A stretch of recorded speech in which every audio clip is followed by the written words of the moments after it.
Peut-on avoir la certitude maintenant d'être sauvé? En d'autres termes, si je mourais à l'instant même, est-ce que je peux être certain que j'entrerai dans le paradis, dans la présence de Dieu?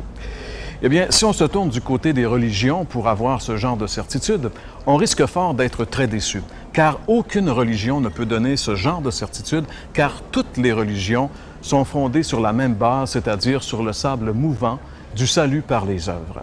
Non seulement les religions ne peuvent-elles pas donner cette certitude, mais elles en arrivent à l'énoncé contraire en réalité. On pourrait dire que les religions ont inventé le temple de l'incertitude, qu'elles appellent elles-mêmes le purgatoire. Mais si on se tourne vers Dieu, vers sa parole infaillible, alors là, on peut avoir des certitudes.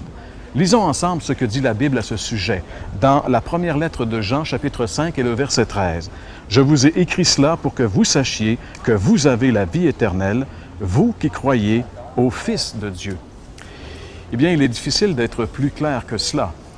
L'apôtre Jean dit ici qu'il a écrit cette lettre afin que ceux qui croient en Jésus sachent. C'est le verbe savoir. Savoir en français veut dire connaître un fait. Quel fait? Qu'elles ont la vie éternelle. Qu'elles possèdent. Le verbe avoir, c'est posséder la vie éternelle. Qui? Ceux qui croient au nom du Fils de Dieu. Il n'y a pas de doute possible pour toute personne qui met sa confiance en Jésus-Christ et dans la parole infaillible de Dieu.